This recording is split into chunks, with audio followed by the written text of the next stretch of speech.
नमस्कार दोस्तों, कैसे हो आप सब? आज मैं सॉल्व करने वाली हूँ गेट इलेक्ट्रॉनिक कम्युनिकेशन 2024 का solution. So welcome to my channel get to IIT. अगर आप इस चैनल पे नए हैं तो do like share and subscribe to my channel. और अगर आप लेटेस्ट वीडियो मिस नहीं करना चाहते तो अभी के अभी नोटिफिकेशन बेल को प्रेस कर दीजिए ताकि आप कोई भी लेटेस्ट वीडियो मिस ना करें। So once again welcome to get to IIT. चलिए क्वेश्चन शुरू करते हैं।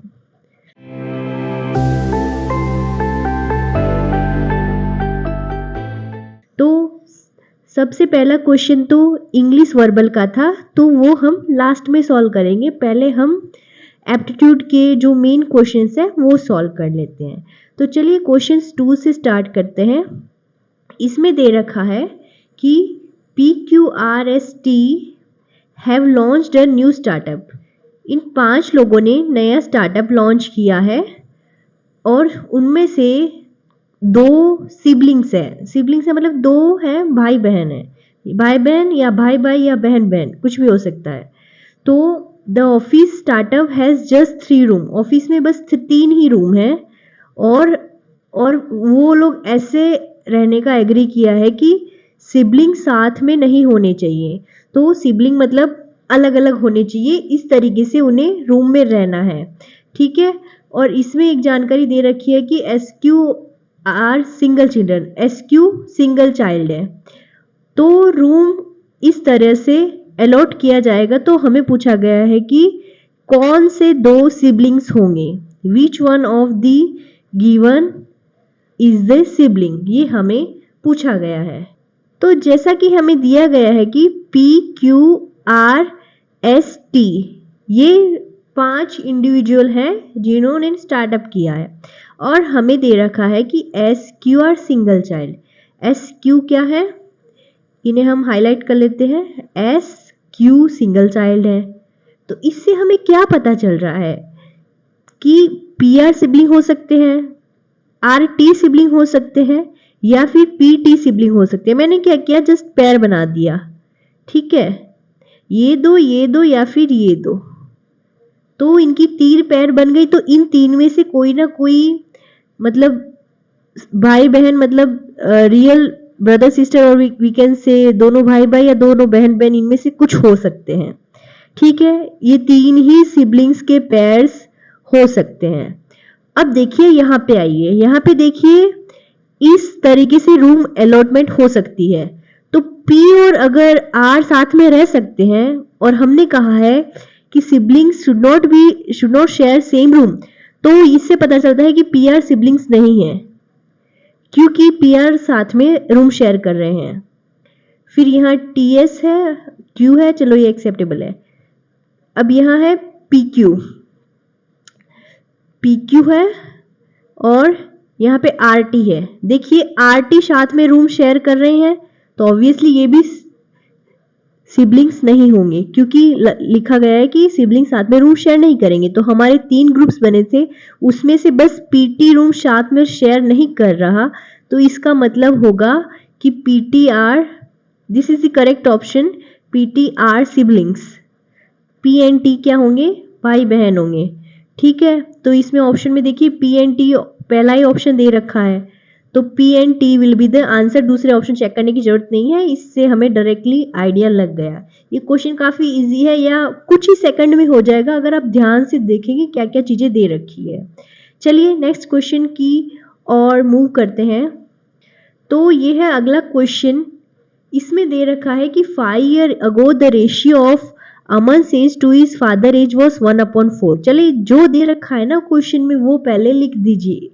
तो अगर हम अमन को डिनोट करते हैं A से और अमन के फादर को डिनोट करते हैं F से, ठीक है, ये हम नोटेशन ले रहे हैं। तो दे रखा है 5 years ago मतलब 5 साल पहले, तो अमन की एज में से 5 माइनस कर देते हैं और फादर की एज में से 5 माइनस कर देते हैं तो इनकी रेशियो आएगा 1/4। ओके, ये हमें पहला दे दिया गया है।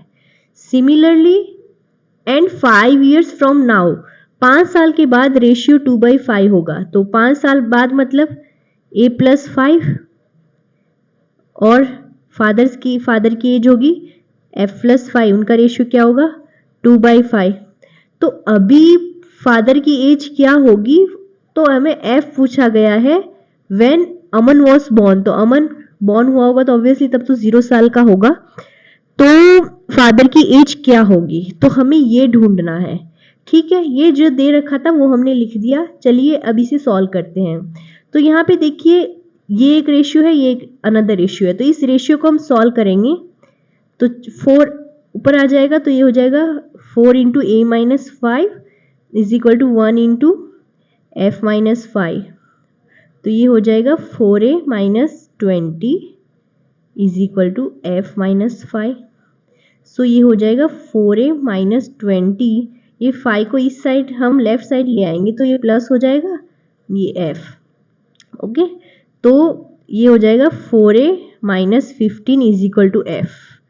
चलिए ये हमें एक इक्वेशन मिल गई, इसे हम 1 नंबर दे देते हैं। अब चलिए हम दूसरी इक्वेशन को सॉल्व करते हैं।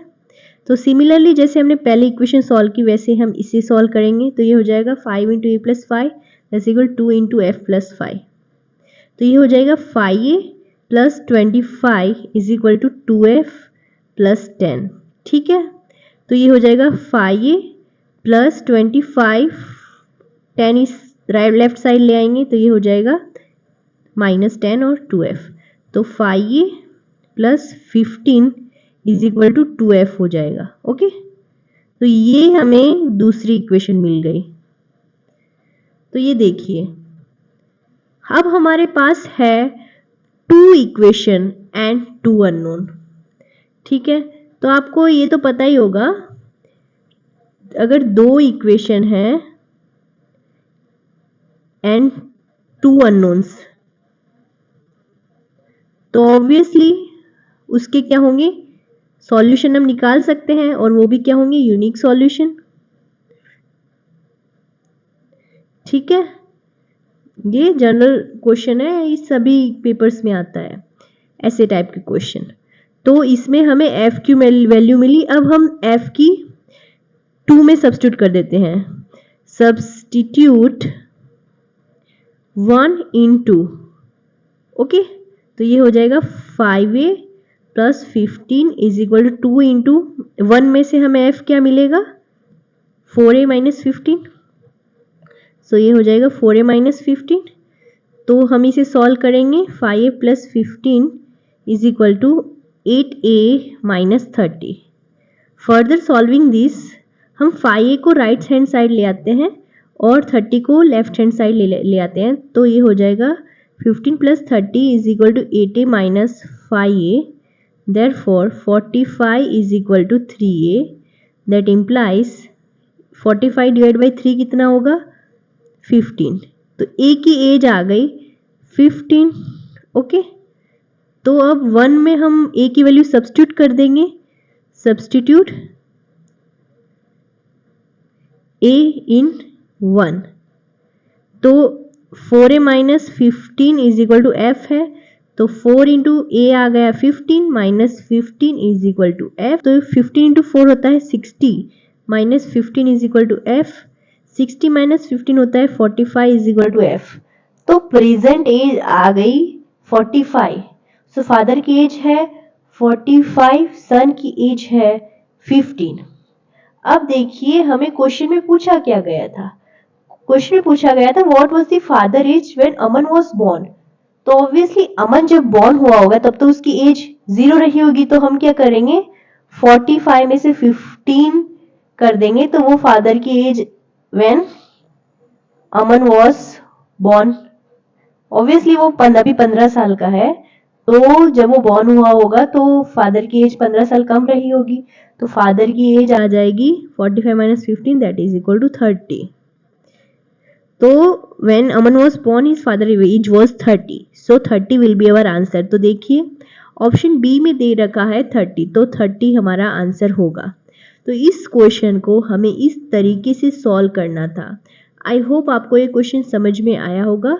चलिए अगले क्वेश्चन की ओर चलते हैं। For a real number x greater than 1, this is the equation, the value of x we are asked.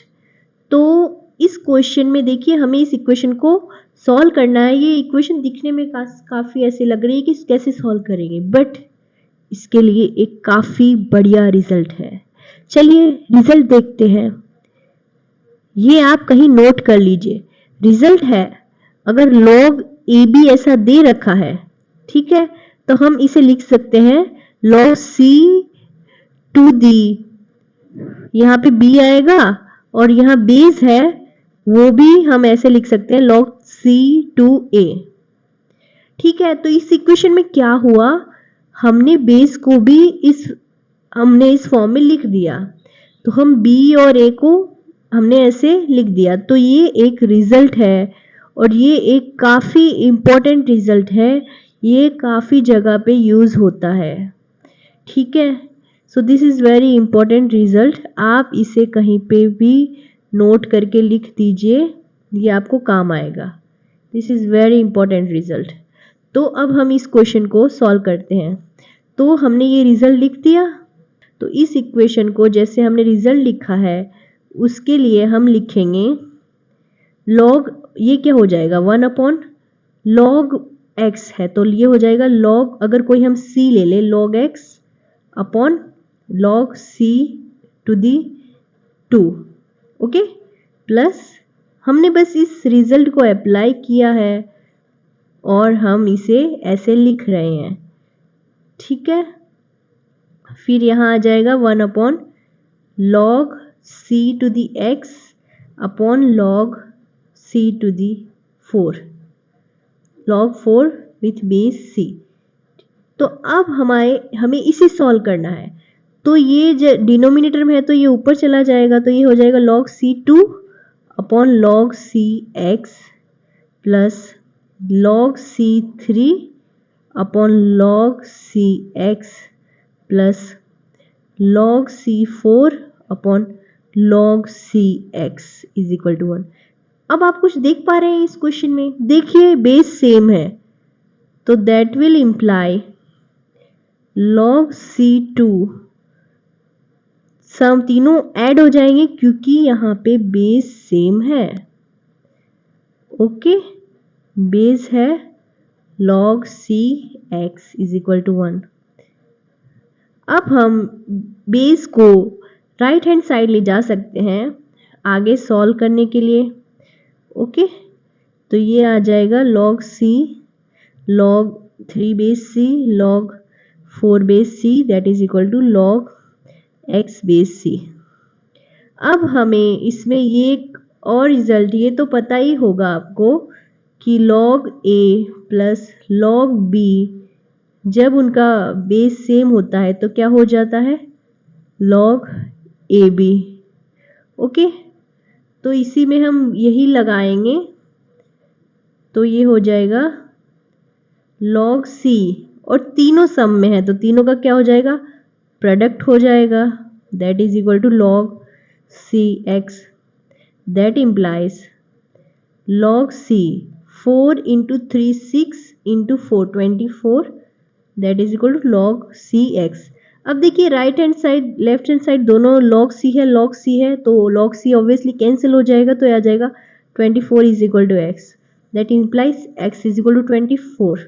और क्वेश्चन में हमें यही पूछा गया था कि x की वैल्यू क्या होगी, तो x की वैल्यू आ गई 24, तो c आंसर होगा। देखिए हमने इस क्वेश्चन को इस तरीके से सॉल्व किया, पहले ये रिजल्ट लगाया, ये रिजल्ट काफ़ी इंपॉर्टेंट था, अगर आपको ये रिजल्ट पता है तो ये क्वेश्चन हो गया, अगर आपको ये रिजल्ट पता नहीं है तो आपके लिए ये करने में डिफ़िकल्टी होगी। और इस तरीके से हमने इस क्वेश्चन को सॉल्व कर दिया। ठीक है, चलिए नेक्स्ट क्वेश्चन की ओर मूव करते हैं। तो ये क्वेश्चन है, तो हमें इसमें पूछा गया है कि the greatest prime factor for this is. ये क्वेश्चन तो काफ़ी बेसिक क्वेश्चन है, ऐसे क्वेश्चन हमने स्कूल में पढ़ रखे हैं। तो इस क्वेश्चन में हमें इसका ग्रेटेस्ट प्राइम फैक्टर पूछा गया है। ठीक है, तो ये हमें दे रखा है, तो हम इसे सॉल्व कर लेंगे तो हमें पता चल जाएगा। लेकिन आप पूछेंगे इतने बड़े बड़े पावर्स हैं, हम इसे कैसे सॉल्व करें, बट ये कोई मुश्किल नहीं है। यहाँ 196 छोटा नंबर है, तो हम क्या करेंगे 196 को कॉमन निकाल लीजिए। अगर 196 को हम कॉमन निकालेंगे तो यहाँ 3 बच जाएगा और यहाँ तो 1 ही आ जाएगा, क्योंकि पूरा का पूरा नंबर हमने बाहर निकाल लिया। सो ये तो देखिए 3⁻196 यहाँ ऐसा ही रह जाएगा। 3 is 27, 3 into 3 6, 6 into 3 is 27 -1। इसको फर्दर सॉल्व करेंगे तो ये आ जाएगा 27 - 1 is 26। तो अब हम इसको फैक्टर्स के फॉर्म में लिखें तो 26 को हम लिख सकते हैं 2 into 13। Okay, so that is equal to 2 into 3⁻196 into 13⁻1। यहाँ 2 का पावर भी 1 है, 13 का पावर भी 1 है। तो इसमें इसके प्राइम फैक्टर कौन से हैं? प्राइम फैक्टर हम इसके लिखे तो है, जैसे हम साफ साफ देख पा रहे हैं, एक है 2, 1 is 3 और तीसरा है 13। अब इसमें से सबसे बड़ा कौन सा है? 13। ऑब्वियसली इट्स 13, तो आंसर आ जाएगा ए। तो 13 करेक्ट आंसर होगा। देखिए क्वेश्चन कितनी इजी था, ये आपको पता है तो ये कुछ सेकंड में 10-15 सेकंड में आप क्वेश्चन ये सॉल्व कर सकते हो, और जो क्वेश्चन लेंथी है उसे आप थोड़ा ज़्यादा टाइम दे सकते हो। ठीक है, तो चलिए नेक्स्ट क्वेश्चन की ओर मूव करते हैं। ये क्वेश्चन है the sequence of the following sentence in coherent passage. तो हमें ये पैसेज है इसका सीक्वेंस बताना है। तो ऐसे क्वेश्चन में घबराइए मत, आप शांति से पढ़िए क्वेश्चन में क्या दे रखा है। ठीक है, सीफू students explain why do you run since the ball is an illusion. Bull is an illusion, is about bull. It's Sifu said solely my running away from the bull is also an illusion. Sifu once proclaimed that all life is illusion. One day when bull gave him chase, Sifu began running for his life.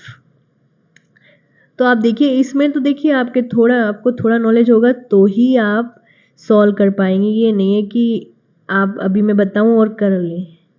ठीक है, ऐसे question के लिए आपको practice करनी पड़ेगी। देखिए मैंने काफ़ी वीडियोस ऑलरेडी डाल चुकी हूँ एप्टीट्यूड के, तो आप वो सारे सॉल्व करिए जितने पेपर्स मैंने डाले हैं। अगर आप किसी पर्टिकुलर इंजीनियरिंग का कोर्स करें तो ये नहीं है कि आप उसी का पेपर सॉल्व करें, सारे डिपार्टमेंट के एप्टीट्यूड के क्वेश्चन सॉल्व करिए। आपको सिमिलरिटी दिखेगी काफ़ी क्वेश्चंस में। अगर आप वो करेंगे तो आप एग्ज़ाम में काफ़ी अच्छा कर पाएंगे। ठीक है, तो ये देखिए इसमें क्या होगा कि सीफू ने एक बार ऐसा बोला था, तो हमें नहीं पता ये कब बोला था। अब ये बोल रहा है, उसका स्टूडेंट बोला कि why do you run since the bull is an illusion. वो पूछ रहा है कि आप क्यों दौड़ रहे थे। तो ऑब्वियसली ये है कि when bull gave him chase सीफू began running for his life. तो एस तो पहले आएगा, फिर ये बोलेगा, फिर पी आएगा। ठीक है, क्योंकि बुल ने चेस किया तभी वो दौड़ा। फिर इसने ये बोला कि हाँ मेरी रनिंग एक इल्यूजन है, तो हमें इससे ऑर्डर पता चल रहा है SPQ। ये तो हमें ऑर्डर पता चल गया इसके स्टेटमेंट से। ठीक है, SPQ। अब R कहाँ आएगा? तो इसने प्रोक्लेम्ड, ऐसे पहले क्लेम किया था कि एक लाइफ एक इल्यूजन ही है, तो ये पास्ट टेंस है तो ये R पहले आ जाएगा। तो ये इसका ये स्टेटमेंट होगा RSPQ। तो देखिए कौन से ऑप्शन में ये आ रहा है? C ऑप्शन में आ रहा है। ऐसे क्वेश्चन के लिए आपको प्रैक्टिस चाहिए होगी, आप तुरंत ऐसे क्वेश्चन नहीं कर पाएंगे। हाँ भाई, इंग्लिश बैकग्राउंड से है तो आप इजीली कर लेंगे। तो इसमें C आंसर होगा। चलिए नेक्स्ट क्वेश्चन की ओर मूव करते हैं।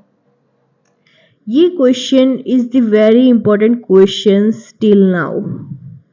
This is very important. मैंने जितने भी क्वेश्चन किए हैं ना, मतलब इस पेपर में, तो ये काफ़ी कमाल का क्वेश्चन लगा। इसमें काफ़ी दिमाग लगाना पड़े मुझे भी, तो आपको भी इसमें टाइम लगेगा। तो आप कुछ क्वेश्चन जल्दी कर लोगे तो इस क्वेश्चन में आप ज़्यादा टाइम दे पाओगे। तो चलिए शुरू करते हैं।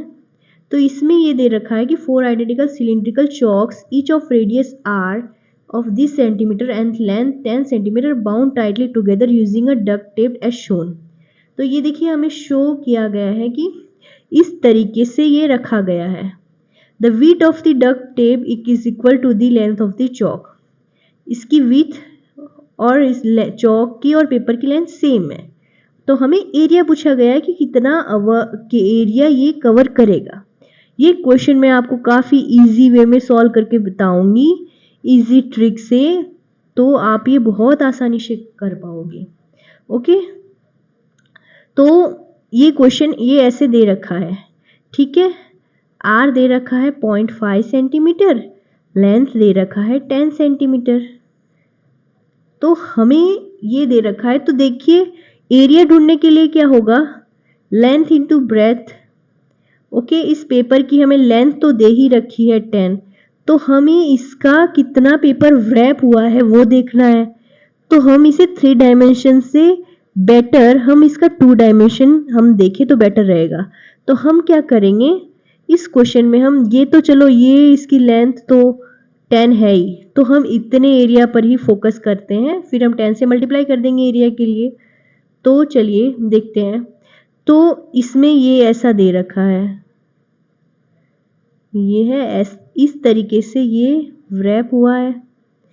देखिए थोड़ी हैंड राइटिंग मेरी इतनी अच्छी नहीं है, I hope you will neglect few mistake. ठीक है, ये सेकंड बॉल है, ऐसे ये बॉर्डर्स कवर कर रहा है। Okay, similarly third ball and fourth ball, हम बॉल में से बोल रही हूँ सर्कल चौका, ये हमें, तो हम ये देखिए अगर हम इसमें ये कितना एरिया, कितनी ये लेंथ है, अगर हम पेरीमीटर ये ढूंढ लेंगे तो हमारे लिए काफ़ी आसानी होगी, क्योंकि लेंथ दे रखी है और इससे हम मल्टीप्लाई कर देंगे तो हमें एरिया मिल जाएगा। तो हमें ये ढूंढना है ये टोटल कितना होगा। ओके, तो उसके लिए ये देखिए ये दे रखा है रेडियस आर। ओके, तो इसमें मैं आपको एक बहुत अच्छी चीज़ सिखाऊंगी, ये ऐसा क्वेश्चन है तो हम क्या करेंगे, ये है रेडियस, इस सर्कल की रेडियस यहाँ होगी, ठीक है। सिमिलरली इसकी यहाँ होगी रेडियस, सिमिलरली ये यहाँ होगा, ठीक है। हम इसे ऐसे कर लेते हैं। तो अब आप इस क्वेश्चन में ध्यान से देखिए, इसको इजी तरीके से सॉल्व करने का ये रास्ता है। हम इसको पार्टीशंस में मैं डिवाइड कर देती हूँ। ओके, तो ये देखिए ये कितना होगा, आप देख के भी बता सकते हैं इतना। ये क्या होगा, आर, ये भी आर है, are are plus are 2r हो गया। सिमिलरली ये क्या होगा 2r, सिमिलरली ये भी, सिमिलरली ये भी। तो हमारे पास क्या हो गया 4 times 2r plus this portion plus this portion, ये भी कितना है, इसे हम t नाम दे देते हैं, प्लस 4 टाइम्स t। ये क्या होगा हमारी टोटल, हम इसे हमने b दिया था तो ये b होगा, एरिया होगा, लेंथ इंटू ब्रेथ हमें ढूंढना है, तो ये हमें टोटल b मिलेगा इस तरीके से। ठीक है, तो ये देखिए ये हमने आधी प्रॉब्लम तो यही सॉल्व कर दी। अब हम ये t कैसे ढूंढेंगे, तो t के लिए हम इसे साइड में ऐसे बनाते हैं, ये है, ये 90 डिग्री है, ये r है, ये भी r है। तो हम ये कैसे ढूंढते हैं, याद कीजिए ये सर्कल का 1/4 पार्ट है, सर्कल का पेरीमीटर क्या होता है 2 पाई r, और 1/4 पार्ट है तो ये कितना होगा 2 पाई r डिवाइड बाई 4। पता चला, सरकमफ्रेंस को मैंने 4 टाइम्स डिवाइड कर दिया, क्योंकि ये 1/4 पार्ट है। ये देखिए, देख पा रहे हैं ध्यान से, ये 90 डिग्री है, तो ये ऐसा होगा। तो हमारे पास जिसको मैंने नाम t दिया है, तो t कितना होगा, t is equal to 2 pi r divide by 4, that is equal to pi r divide by 2। Okay, तो हमें ये t मिल गया। चलिए अब इक्वेशन में पुट कर देते हैं, तो b is equal to, b हमारे पास होगा 4 into 2 8r plus 4 into pi r by 2 के, टी की वैल्यू सब्स्टिट्यूट कर दी मैंने, तो ये होगा 8r प्लस यहाँ 2 कैंसिल हो जाएगा तो ये हो जाएगा 2 पाई आर। तो ये हमें b की वैल्यू मिल गई। अब हमें पूछा गया था एरिया, ठीक है, हमें एरिया पूछा गया था। एरिया हमारे पास था L इंटू बी, L हमारे पास 10 है, ऑलरेडी यहाँ दे रखा है, और B क्या मिल गया हमें 10 into 8R plus 2πr। Okay, तो अब देखिए क्या क्या कॉमन निकलता है, 2 कॉमन निकल रहा है, R कॉमन निकल रहा है, तो ये हो जाएगा 4 प्लस 2π। R की वैल्यू हमें दे रखी है 0.5, तो ये हो जाएगा 10 into 2 into 0.5 into 4 plus 2R 2π, that is equal to 20 into 0.5 5 upon 10, so 0 0 cancel, into 4 plus 2π, that is equal to 10 into 4 plus 2π। तो ये देखिए एरिया हमने कितनी आसानी से निकाल लिया। देखिए तो एरिया आ जाएगा 10 इंटू 4 प्लस 2π, 4 प्लस 2π। तो यहाँ ऑप्शन देखिए कौन से ऑप्शन में है, 10 इंटू 4 प्लस 2π, इस ऑप्शन डी। ओके, तो डी हमारा करेक्ट आंसर होगा। तो हमने इस क्वेश्चन को इस तरीके से सॉल्व किया। ऐसे क्वेश्चन में घबराना नहीं है, काफी अच्छा क्वेश्चन है ये। आप क्वेश्चन सॉल्व कर लेंगे तो आगे आपको क्वेश्चन सॉल्व करने में डिफिकल्टी नहीं होगी। ठीक है, चलिए नेक्स्ट क्वेश्चन की ओर मूव करते हैं। नेक्स्ट क्वेश्चन है, the bar chart shows the data for the percentage of population following in different categories based on body mass index in 2003 and 2023 हमें दे रखा है। तो ये देखिए ये अलग अलग डेटा दे रखे हैं, और अब हम ऑप्शन में देखते हैं हमें क्या पूछा गया है। तो based on the provided data which one of the following option is incorrect. देखिए क्वेश्चन ध्यान से पढ़िएगा, इसमें इनकरेक्ट दे रखा है। अगर आपने यहाँ पे करेक्ट पढ़ लिया तो आप पहले ही ऑप्शन में आपको करेक्ट मिल जाएगा, क्योंकि इनकरेक्ट है तो 3 ऑप्शन करेक्ट होंगे। तो आप क्या कर देंगे, आप ये क्वेश्चन आसान क्वेश्चन गलत कर देंगे। ठीक है, तो चलिए देखते हैं कौन से ऑप्शन सही होंगे। जो सही है उसे टिक करते हैं, जो गलत होगा वो हमारा आंसर होगा। तो पहला ऑप्शन है the ratio of percentage of population falling into overweight category, इसके बारे में बताया गया है। To the percentage of population falling in normal category has increased in 2020। तो देखिए हमें पूछा गया है कि 20 साल बाद क्या हुआ है। तो 20 साल बाद वाली लाइन 2023 से 20 साल बाद 2000 ऑरेंज से दिखा रहा है। तो ओवरवेट हमें ये देखेंगे, ये है 40%। ठीक है, और बाकी नॉर्मल कितना है, ये है 30%। तो हमें बोला गया है कि 20 सालों में इन दोनों का रेशियो बड़ा है। तो ऑब्वियसली 40/30 का रेशियो ऑब्वियसली बड़ा ही है, क्योंकि ओवरवेट वाले ज़्यादा हैं। तो ऑप्शन ए तो करेक्ट हो गया, बट हमें तो इनकरेक्ट पूछा गया है। तो ऑप्शन ए करेक्ट है, बट हमारा आंसर ये नहीं है। चलिए हम नेक्स्ट ऑप्शन देखते हैं, option B, the ratio of percentage of population falling in underweight category to the percentage falling in normal category. अब अंडरवेट कैटेगरी ये है 5% और ये है नॉर्मल 30 है, तो बोला है डिक्रीज हुआ है। तो 5/30 तो ऑब्वियसली डिक्रीज हुआ है, तो ये भी ट्रू है, ये डिक्रीज हुआ है तो ये भी ट्रू है। चलिए लास्ट ऑप्शन देखते हैं, the percent of population falling in to normal category has decreased in 20%। Normal category ये देखिए इसमें ये लास्ट 20 साल में ये कम हुआ है 2013 से 2026 में। तो ये ऑप्शन भी करेक्ट है। देखिए 3 तो साफ साफ करेक्ट हो गए। हम अब सी ऑप्शन हम फिर से देखते हैं, the ratio of population falling in obese category to the percentage falling in normal category है डिक्रीज्ड। देखिए यहाँ पे इसमें बोला है कि ratio of this and this is decreased, but देखिए नॉर्मल कैटेगरी में आने वाले लोग तो काफी ज्यादा बड़े हैं। तो ओबेस कैटेगरी में हम देखेंगे विथ रिस्पेक्ट टू दिस, तो ये इंक्रीज हुआ है ना कि डिक्रीज हुआ है। तो ये इंक्रीज हुआ है इसका परसेंटेज।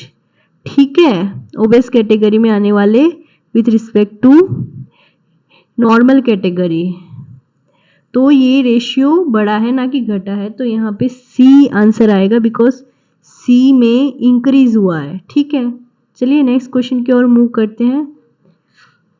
तो ये क्वेश्चन 9 है और ये काफ़ी इंटरेस्टिंग क्वेश्चन है। ठीक है, यहाँ हमें पूछा गया है कि the example of mirror and water reflections are shown.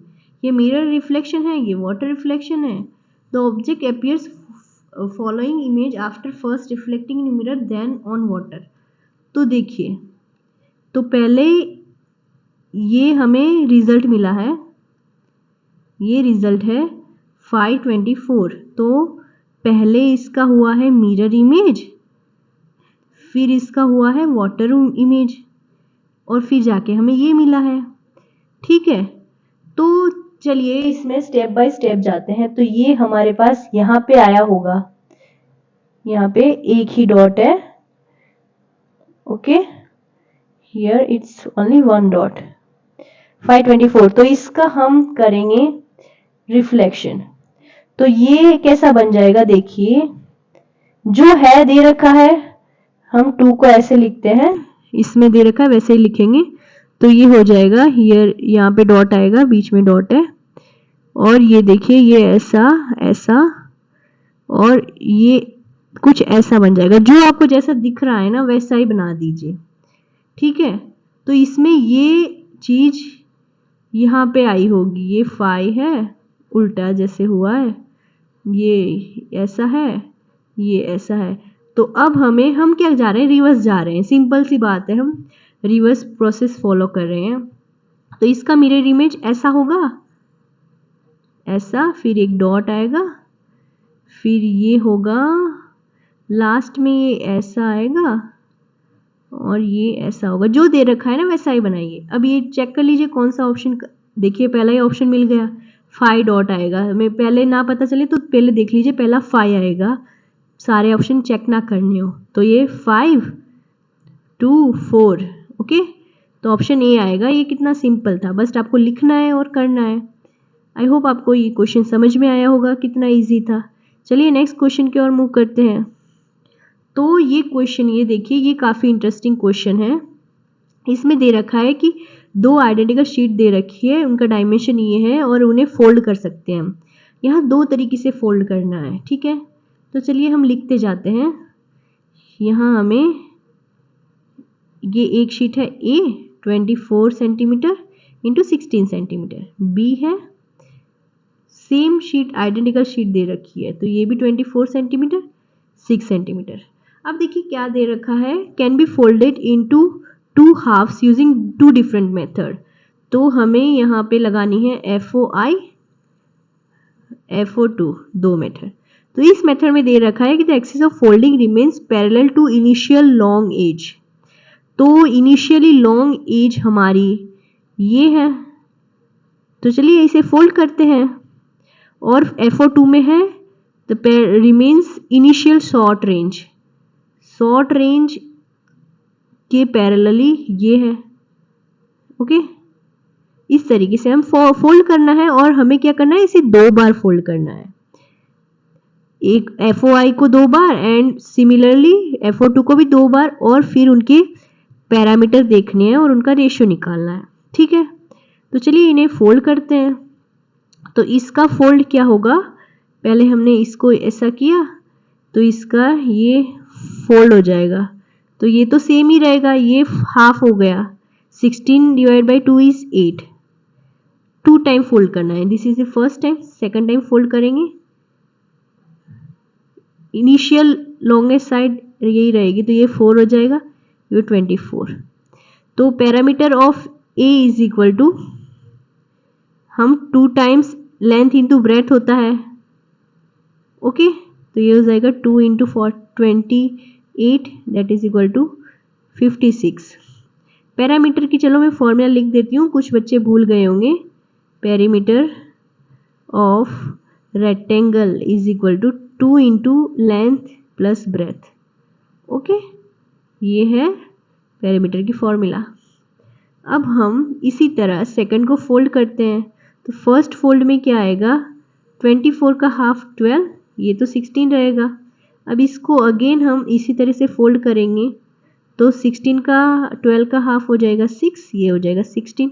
तो यहाँ पे पेरीमीटर ऑफ B आ जाएगा 2 into 6 plus 16 that is equal to 2 into 22 that is equal to 44. अब हमें पूछा गया है कि रेशियो, हमें पूछा गया है the ratio of parameter of final shapes. Okay, तो पैरामीटर का रेशियो क्या आएगा? Ratio is equal to parameter of A divide by parameter of B that is equal to 56 divided by 44. if we divide it by 4 से हम cancel करेंगे तो आ जाएगा 11 4 1 into 4 तो 14 रेशियो 11 हमारा आंसर आ जाएगा. देखिए कितनी आसानी से हो गए, तो ये ऑप्शन ए आंसर आएगा. इस क्वेश्चन को देखो हमने कितनी आसानी से सॉल्व किया, जो दे रखा है वो सॉल्व कीजिए, तो ए आंसर आएगा. चलिए नेक्स्ट क्वेश्चन की ओर मूव करते हैं, वो है हमारा फर्स्ट क्वेश्चन. तो ये देखिए ये है हमारा फर्स्ट क्वेश्चन और ये आपको मीनिंग्स पता होने चाहिए इनके, तभी ये क्वेश्चन आप आसानी से सॉल्व कर पाएंगे. ठीक है, तो इसमें हम मीनिंग लिख देते हैं. चार्म का मीनिंग होता है अट्रैक्ट और we can say to delight. एनॉम का मतलब होता है फिल विथ लव और बीविच का मतलब होता है कि यू आर कैप्टिवेटेड.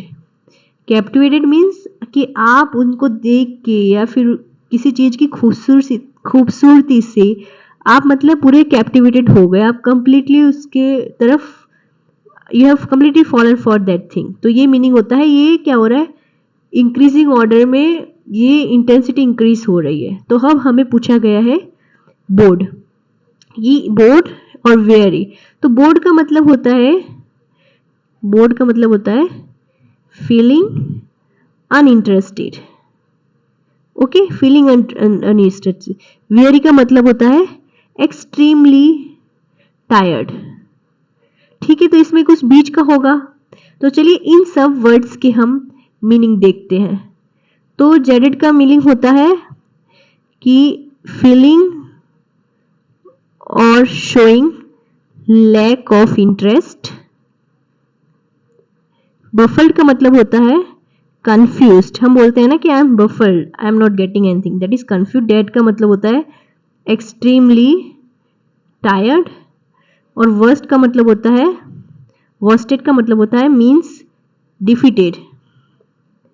ओके, तो इनमें से देखिए सबसे सूटेबल तो हमें यही दिख रहा है, jaded, feeling lack of interest. ये क्वेश्चन आप तभी कर पाओगे जब आपको मीनिंग पता होगी. ओके, तो यहाँ पे आएगा जेडेड. तो ये क्वेश्चन इस तरीके से सॉल्व करना है. आई होप आपको ये क्वेश्चन समझ में आए होंगे. और आपको कोई भी क्वेरी हो तो आप मुझे कमेंट सेक्शन में लिख सकते हो, और आप चाहते हो कि आपके डिपार्टमेंट का पेपर में सॉल्व करके दूं तो आप मुझे कमेंट सेक्शन में आपका कौन सा डिपार्टमेंट है, for example computer science, electrical engineering, whatever, और उसका ईयर लिख दीजिए कि 2024, 22, 23 इसका मुझे सॉल्यूशन चाहिए. Then I will provide the solution within a week. I will try to provide solution as soon as possible. Okay, और लास्ट में मैं कहूँगी I am really thankful for watching till the end don't forget to like, share and subscribe. देखिए आप नए हैं तो ये करना मत भूलिए अगर आपको नई वीडियोस चाहिए. ठीक है, लास्ट में बोलूँगी keep smiling and do your best. Thank you for watching.